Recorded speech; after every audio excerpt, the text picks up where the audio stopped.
仔被綁住了嘛？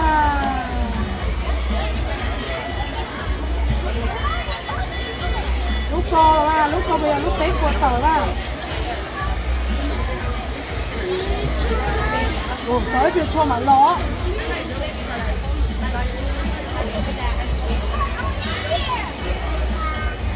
Và hậu nước bỏ bất thiết đá nè. Lúc té qua tờ á. Thế ta được có cua nữa. Cái nhóm đó là chưa ăn xeo đó. Siêu bác. Đây sẽ lên được rồi. Con đỡ là chỉ nhớ tao nó không rồi.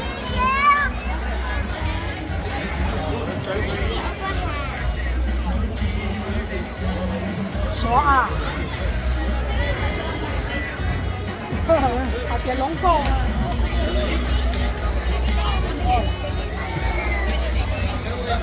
Có xa lông cho con nữa.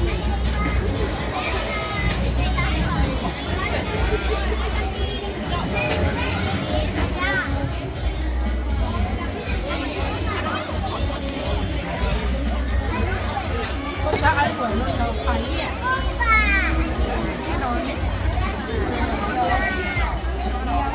Chỉ sống đâu chứ không có câu xong rồi. Nhớ phải phụ gì à? Chúng nó cũng rất đầu đi qua. Có hồi trở nên nó chơi. Có xong lúc thì chỉ cho những thằng thê đó để xem anh nó tự nhiên chơi đi. Để tự nhiên cho tự nhiên mà lên một tí thì nó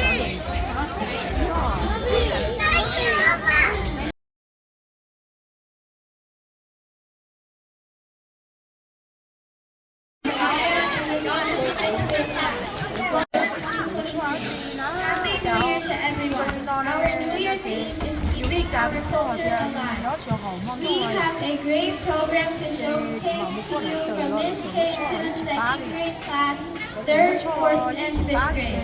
Before we start, remember to follow our assembly 4B. Be respectful, be responsible, be safe, be a learner. We are a school of unique learners with enriched cultures and languages. We have 3 fifth graders who lead us to say Happy New Year in different languages.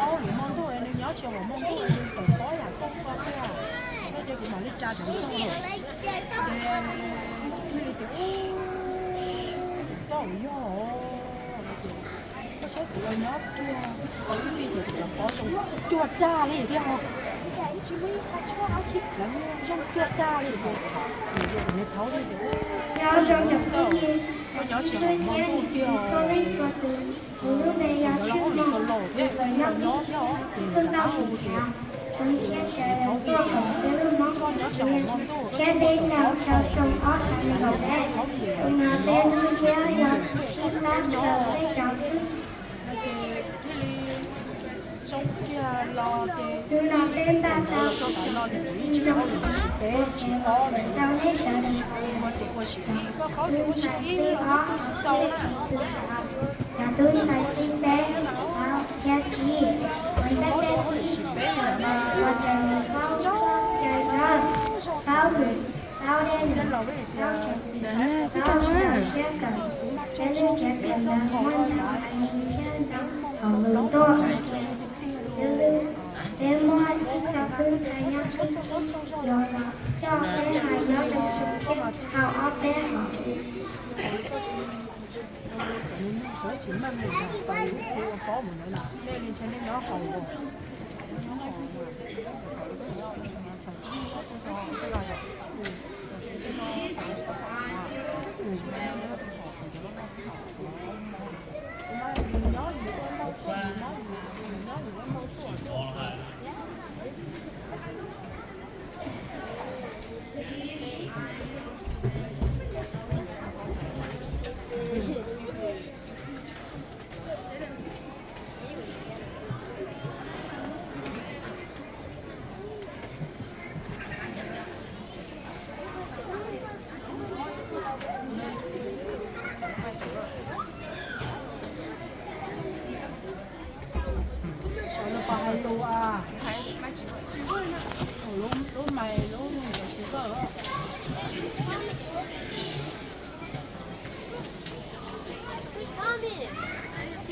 những cái tôm mà nó sống đâu chả có thì sáng nó nhiều tuổi nó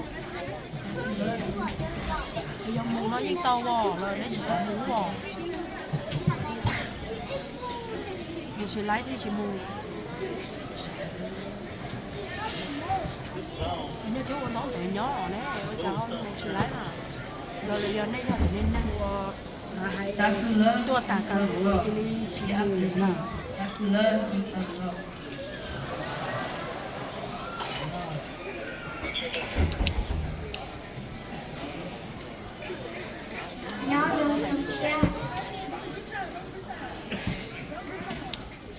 When I say we are, you say Suki.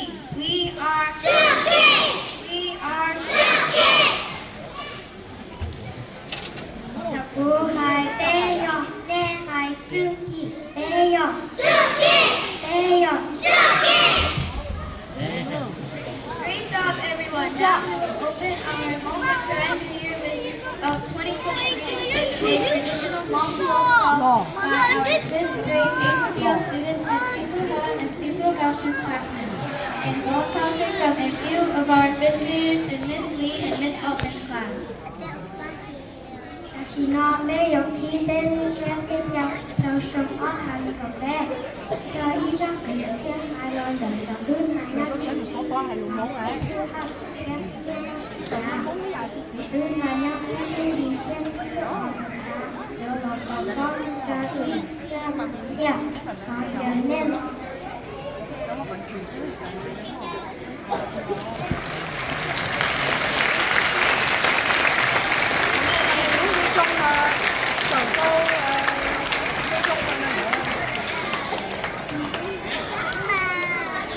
？tí này chơi à thấy à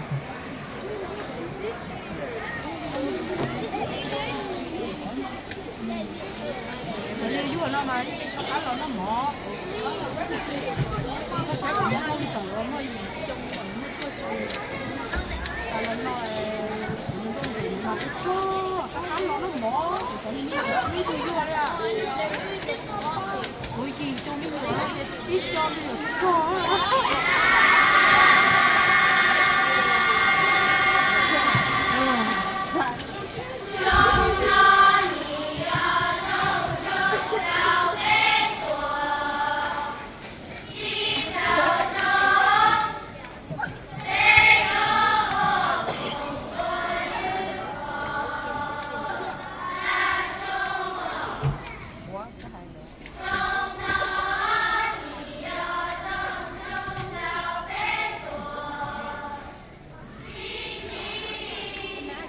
nó phải cho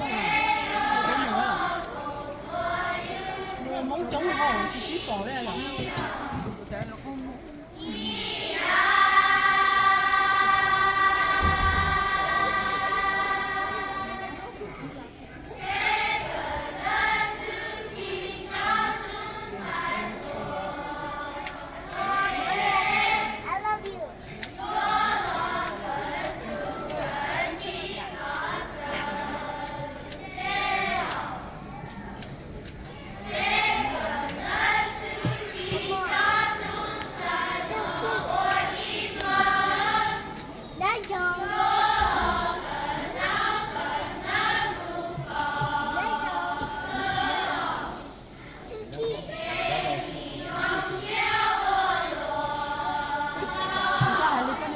tôi còn nhớ nè còn nhớ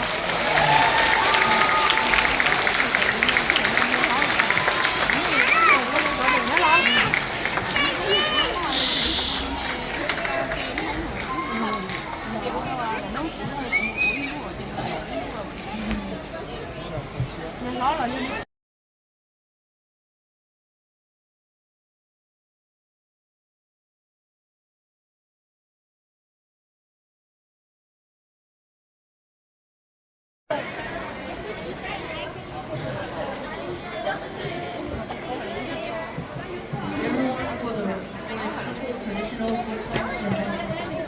我唱着着飞起了海岛一下个线，整个就被梦掉宝宝到飞到晒。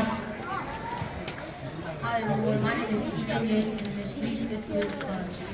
Next we want to invite our awesome principals, Miss John and Assistant Principal Miss Johnson, to the stage to welcome and greet our students, staff, parents, and guests.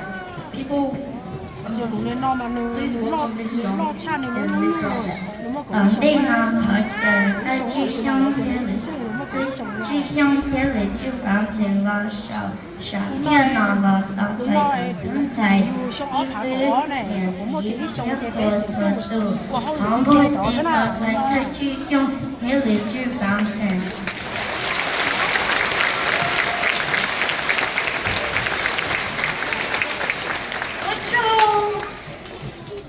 The Txuj project is on share that side to link to the wall of paper on. What you think you the lights are very bright. We are so happy. Bây giờ cũng phải đầu lọc khi bây giờ share mấy nhau. Đó là sao cũng share. Bây giờ share tôi có giải này còn với mình nó tôi với lu Hmong theater brand share mấy nhau.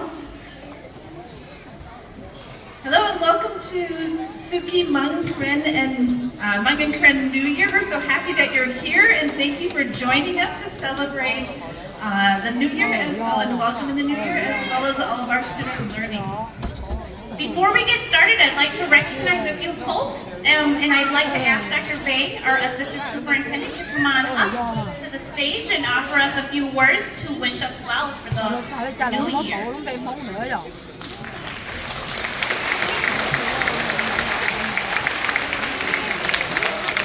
Cho biết của Assistant Superintendent Dr. Txuj và lần đầu hai ở bên trong lọt dài đi trong xe là trong bé tôi chỉ cần tới cái bé nhà nhiệt sĩ sẽ là xuất tu.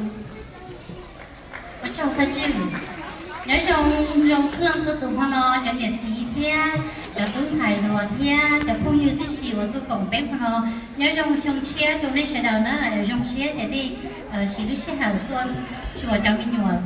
Với họ kể trong xe trong đó họ kể tháo đồ bé lúc trẻ cần là chú trì nó lúc bé ăn giàu ba lúc họ được cho assistant superintendent doctor superintendent họ được trong xe thì nên chỉ muốn xe học được họ biết là đầu tiên cũng chỉ muốn xe tàu để chúng ta hay thì có nên họ nói chứ trông lăng cho để gì cho tháo bé trong xe cứ gọi họ cần hay trong xe mua xe bắt tháo bé bé thế đi mua rồi bé thế đi hay là họ thằng họ nhà còn đây thì quay trong này cho cái tháo tôi nên cho cái và này cái này thì mình dùng cả tua cần là mua xe trong xe cần là mong tại mong cái kiểu mong tại cái gì nhưng cái chỗ để cho mong đồ language nó là gìผู้ชายเขาว่าว่าเชี่ยตอนอย่างชั้นตอนที่เราจะว่าที่นี่ว่าตอนเราป้าไปคนห้องเนี่ยไปจับมุมnhau cho học sinh học ở tại school nó chỉ ta lên tới cho thôi chứ là cũng mua một sự tương đầu thế cho sinh là mua một sự tương đầu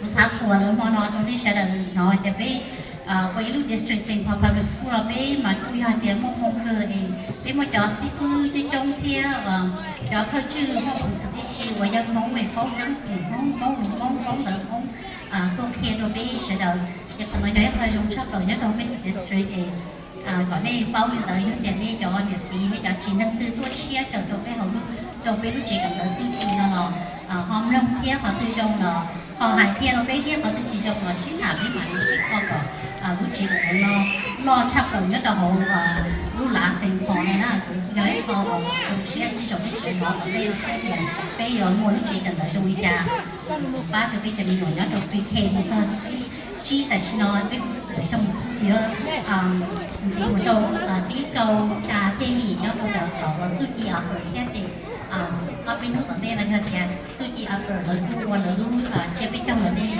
sẽ được câu tổ đi xí xe sau cũng trong xe chắc rồi một châu mỗi xe ở trong hải ở bên là nó lại ở đây trong xe sang bên thì bên kia một xe cũng phải lo chắc nói cả ở đây thế mua đã chỉ nó lò rồi trong xe thì cũng như từ mong lại ở đây sau xe đây thì mua chỉ đấy chỉ là của năm kia chỉ nó rồi cái gì đó phải do nó chỉ cần đâu sai chỗ thì chỉ đâu bao chỉ cần đâu và superintendent đâu có hậu được cho gì trong xe chắc là thì nào với nó sẽ họ chẳng cách chấp là gì mà nó cho mình dùng 能都慢慢都也都被晒，我能天测能天能天里个风能中的里被晒能些3天给我挣。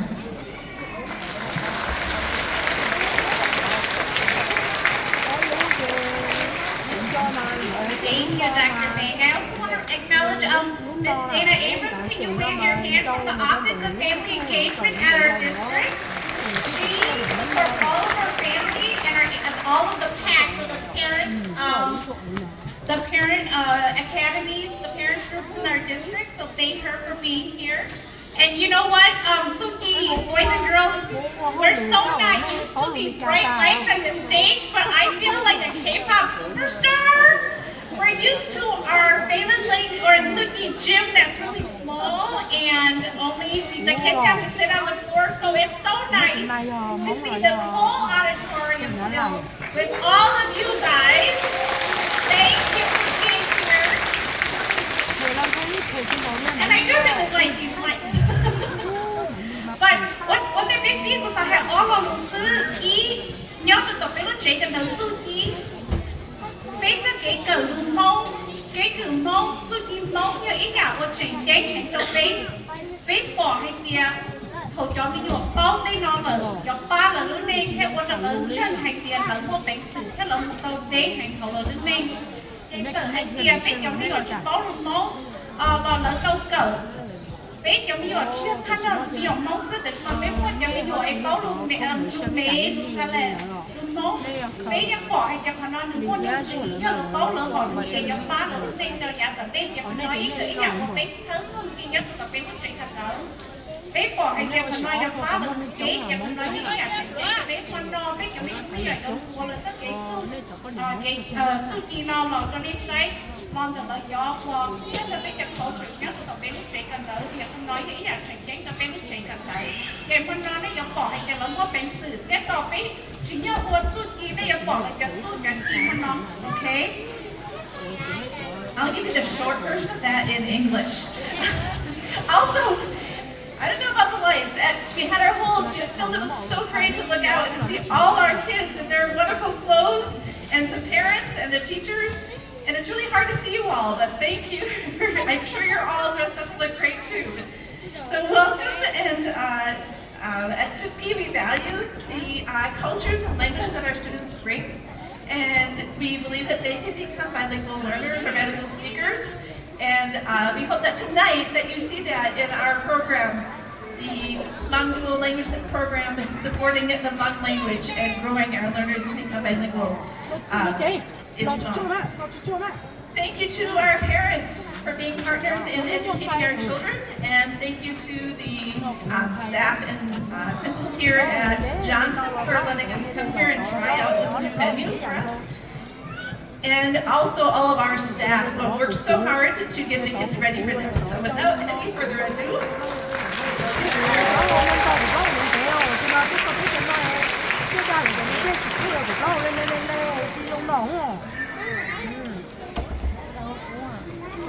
của là người ta đây của người ta đây tiền rồi nó cũng như chị ta cũng như ta nó mổ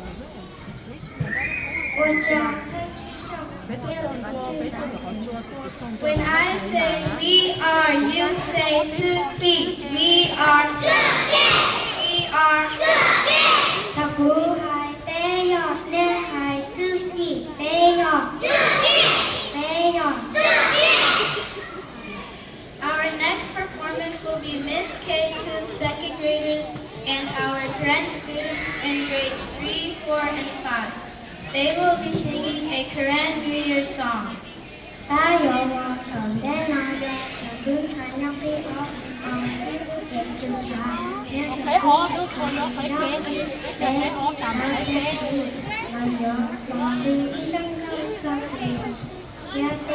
cho mà lo cho cái vụ lo nói chung là cho mà lo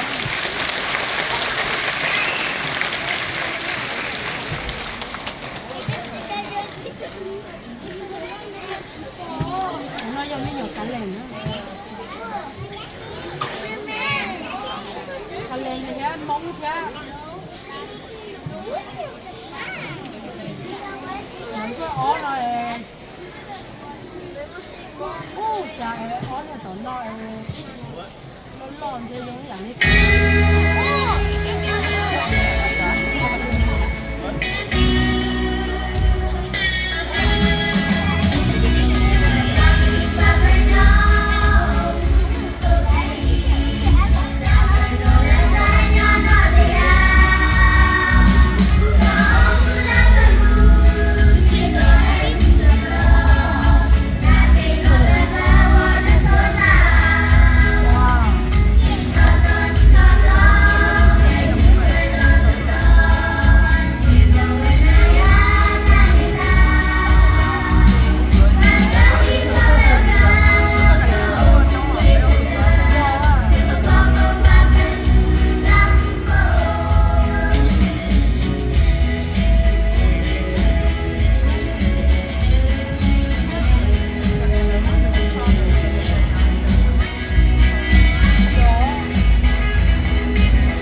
Chùa Lóng Con.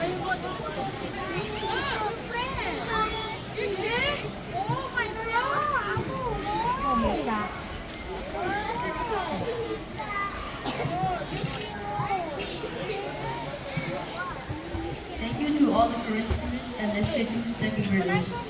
Ôi chào tròn ta cho chọn đơn thoại khả Thế sĩ tôi kể trường khả cây ọ Next, our one graders will be performing, dancing, and singing a song for us. The song they will dance to is called Happy to be Born as Hmong. Hmong has a beautiful culture and tradition. Hmong is a virtuous nation that respects our elders and where they come from.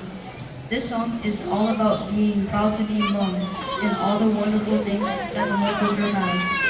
Răng cao chọn tướng才nhóm bấy bao Dù là sẽ kể trong môn nó bị đẹp Trong xe dù là dòng mong Bé môn tí chú kỳ dòng kia Tê kể lý kể cài Ở tê là ý chí cho là thanh trọng thanh Răng cao nó hay trong môn kể trong xe đẹp Bé dù là vô mong theo mong Môn tí chú kỳ dòng trong hiểu lý The song the fourth graders will be singing is called Hmong New Year. Hmong New Year is a part of Hmong New Year is a part of Hmong history that our ancestors started many years ago. Hmong New Year is celebrated once a year after Washington time. This song describes the events that happened at Hmong New Year. We wear our best clothes to go ball tossing, watch competitions such as singing, dancing, playing instruments, and enjoy time with family and friends. Răng cao trở tướng sẽ bấy báo Dù là hù dòng mong chết bế chào Mong chết bế chào dòng mong kính cử Của bóng công nghiệp chỉ tàu chỉ lòng lươn đệ Tàu phá mong sợ không mong ta Thì mong nan chết bế chào Răng cao nào hay chờ tư cho mong nan chết Bế nặng áo không cho con dạy cha một bảo bo trí từ hướng cao sinh chế cho bay cho một cái lời cho chính mình theo cứ tin lên trả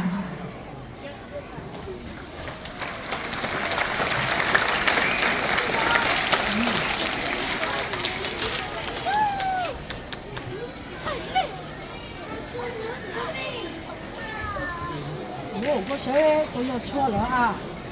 我等到老哎，等到我包哦，等到我包哦，错起到了，哇！我包哎就老了那就到干了那哈，这是我养的人的点着的哦。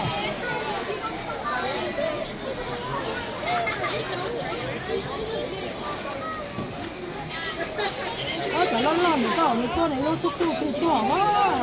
在那浪人这样个招哦，个招人个招我给哦。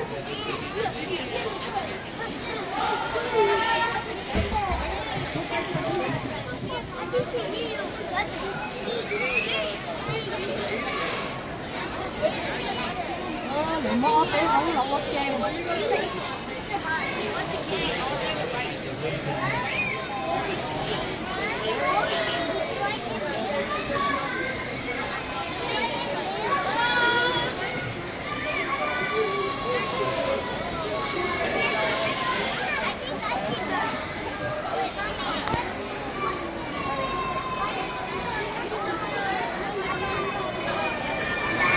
到浪呢个。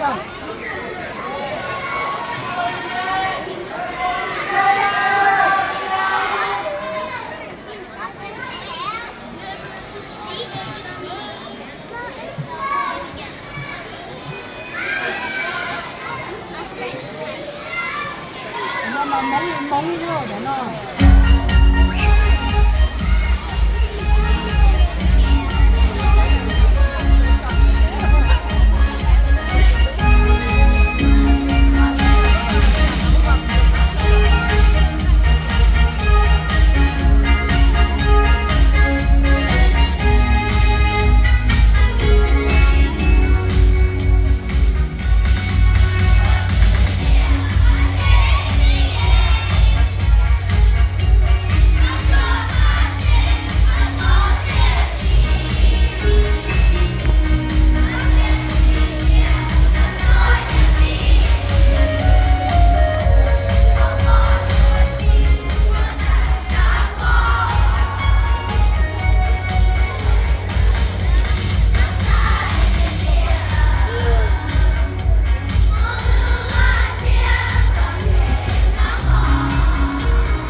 Thank you to our fourth graders and teachers for putting these performances together. 我叫杨德才西藏，天来叫西格朗托的，他自己拿到啥的到啥。 Next, third graders will be singing a song called If You're Happy and You Know It. They will invite you to sing along with them and do the hand motion. Let's sing together. Please welcome third graders to the stage.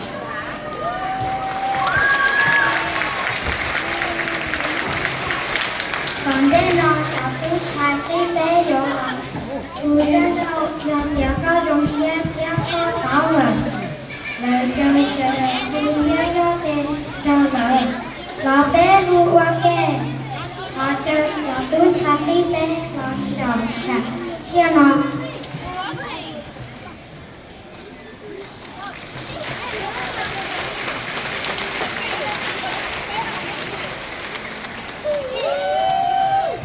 cái lĩa chị chờ thế mà bỏ cái lĩa thế mà bỏ cái lĩa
Thank you, third graders and teachers, for the instrumental song.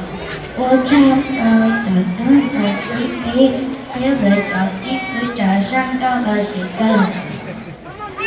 Our final performance is from our oldest students, our fifth graders. Fifth graders will be putting on a fashion show. At Txuj Lower Campus, we're proud of our very diverse students, ethnic groups, and diverse cultures. We embrace everyone's culture here at Txuj, just like our own. Txuj means skills, wisdom, and knowledge. Fifth graders are wearing clothing that represent their unique ethnic groups. Our clothes and language define our identities and keeping our cultures alive. This is our theme for our new year of 2023.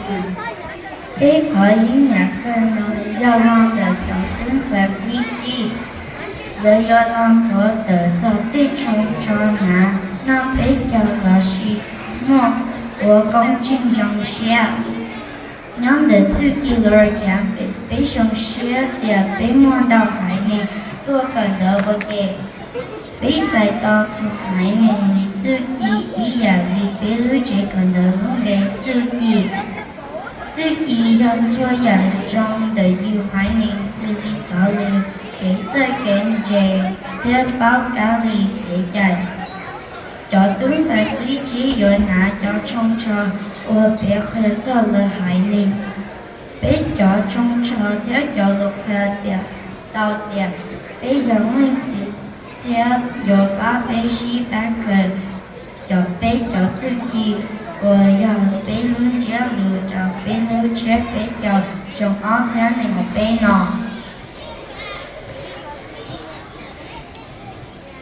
In the fashion show, you will see vibrant colors, intricate patterns, and details in the clothes that we'll be wearing. The clothes represent the different regions and countries where they are from.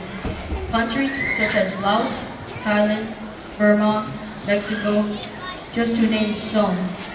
Welcome our fifth graders to the stage and enjoy the show.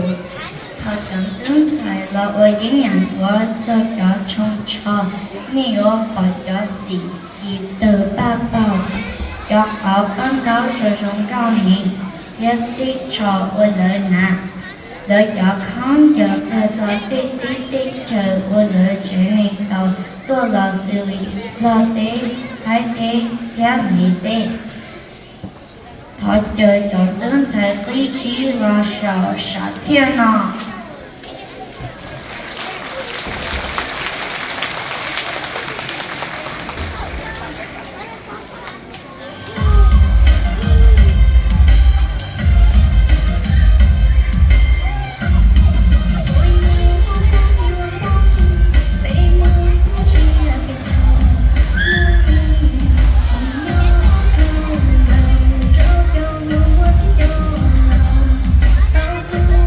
Ghiền Mì Gõ để không bỏ lỡ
fifth grades of our Hmong and Karen New Year. Please welcome Principal Dong to the stage for announcements.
Đã nè. Thử cái đi.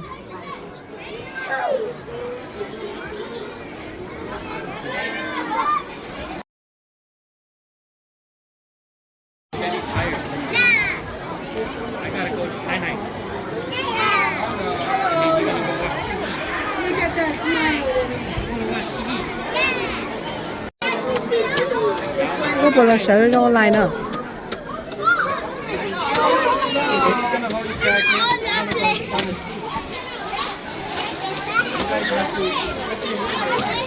Yummy.